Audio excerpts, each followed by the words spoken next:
Hey YouTube, I'm going to do a little video review of this Axis 700 from Lowe's. I believe also Massimo makes one of these, called an msu700.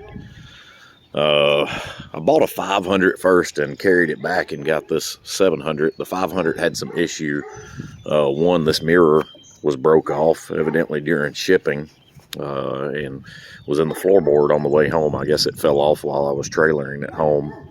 The sticker on the front where it says high output here, one of those had peeled off. High output. I don't even know why they put that on there. They should just cover it with camouflage, because I mean, this is a pretty powerful machine. The 500 is pitiful as far as heels go. Four-wheel drive's basically worthless on the 500 because it won't even spin the tires. In two-wheel drive, if you stop on a hill and try to take off again, I'm talking a pretty steep hill. We have some pretty hilly terrain around here. It would hardly even get going again. The good things about this thing, the price is great on it for what you get. They call them a Yamaha Rhino clone. The engine looks similar to a Yamaha's engine. Some people have said they're the same thing. I don't know. Who knows? I just know that it runs well. The 500 ran well too. If you were on flat land, it would be fine for whatever you were doing. If you do get one of these, bear in mind I don't know if you'll be able to see that or not, but they only want you to use 91 octane or higher gasoline. They want you to use ethanol free, which is almost impossible to find now. These little doors on here are pretty nice if you're off-road. These bars on the seat, I took it off of the driver's side because I'm pretty large. I'm 6'1", 200 pounds, so it was kind of a pain to step over that bar. You have to slide way forward to get in. These things have tons of storage in them. They put cup holders. You've got a little dry storage area here. Well, semi-dry storage. I wouldn't put my phone in it and go off-roading and expect it to be okay. This one is a 12-volt outlet. I've heard some people say that they've seen some Massimo units that have USBs on them. Four-wheel drive push button. Haven't had to use it. It will go just about anywhere in two-wheel drive. You got a horn, turn signals, an actual hazard similar to any other older style vehicle that you just pull up on the tab to turn on the hazards. A little glove box here for putting whatever in. I keep a pistol in it whenever we're out and about in the woods or wherever. You got a nice large glove compartment area. I would say that the glove compartment would be almost waterproof, especially if you had a seal around there or built a seal around this. It closes up pretty tight. It's got drain holes in the back as well. I still wouldn't trust it for anything that you really wanted to keep waterproofed well. The turn signals and the brake lights are LED in the back, but the front, it has halogen bulbs. I did replace those with LEDs. Not the turn signals, just the headlights. It also has marker lights, which is pretty cool for like daytime running, because we do have this one tagged. We're in the state of Tennessee. You can tag it and drive it on county roads. No highway use, of course. This machine will easily run 50 miles an hour. The 500 series, you could probably get it to 50 miles an hour, but you really had to stay on it. And if you hit a hill, and it took it a long time to get there, there was no rushing about to get to it. The seat belts in these, I'm tall. I couldn't imagine wearing this if you were short, because this rides too high on your collar. My mom's actually got these things in her car that go around them. They're like lambskin or something.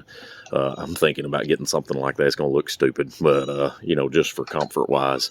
Or maybe look at actually changing out this and, getting it a little lower, because it does set a little on the high side. You have to have the seatbelt on to go over 10 miles an hour. I've seen so many reviews of people saying the machine backfires and sputters and won't go over 10 miles an hour. It literally tells you that right there at the steering wheel. I haven't seen one that did not say that on it, but nobody knows how to read these days. I'm going to change the oil at about 20 hours on it. The oil in it, I'm sure, is just pure crap. So I'm thinking that should work out really well. Putting some fresh oil in it. I'm going to put some Castrol for motorcycles. 10W40 is what it calls for. Probably will run 1030 in the winter here. We don't have terrible winters, but it does get a little cold. This shroud is where the engine sits. It produces a lot of heat under this. With the windshield on, hardly any wind comes into this vehicle going down the road with this windshield on. On that 500, I'd taken off this bottom section. I haven't done that yet because it's cooled back down here a little bit.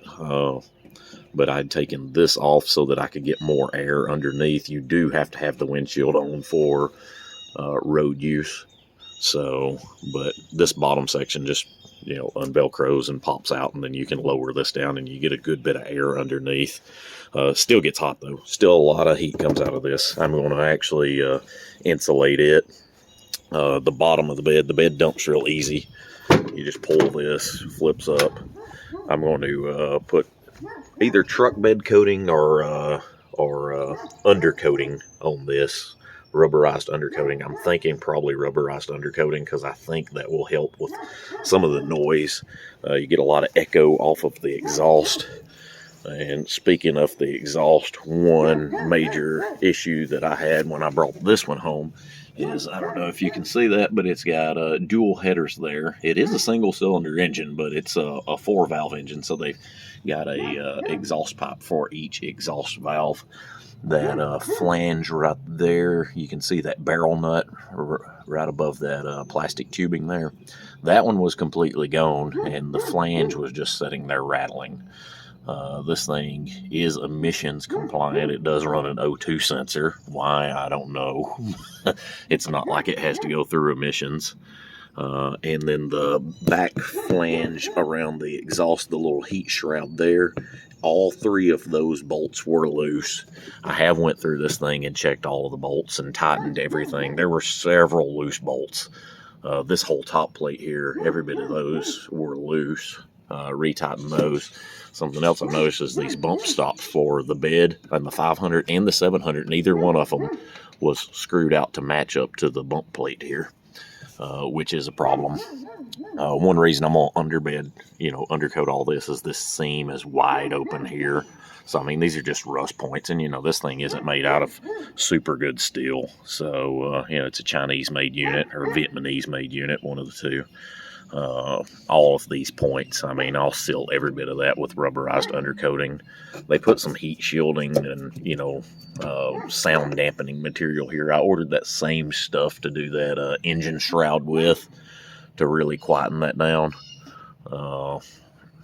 I wish I could put some around my neighbor's dog's mouth because he's all the time doing that. That's a nonstop thing. So, enough on that. You can get jump seats for these. They make a 4-seat version, so no reason to have a 4-seater. You can buy a 2-seat and put a jump seat in the bed. They've got them on Walmart for $130. Not Lowe's, but Amazon also. $130 shipped to the house, and it bolts in and is removable. The 4-seat version of this, which Lowe's carries, is long. It's as long as my truck easily. So you'd have to have a serious trailer for it. I'm going to update this more and more as we use it. Try to do some more videos because I've noticed there's hardly anything out there on these units. Massimo Hisun, I think they're all basically about the same. There's probably 2 different manufacturers. These are put together in Texas, which is a shame. You'd think if they put them together in Texas that the quality assurance would have been better on the bolts, on actually getting everything tight. The exhaust flange, I mean, if I wasn't mechanical and hadn't messed with vehicles all my life and kept on driving that, I mean, eventually that exhaust would have separated out of there, out of the head, and then cold air would get around that valve and bend it. I mean, luckily I caught it pretty early on. It didn't even have an hour of use on it.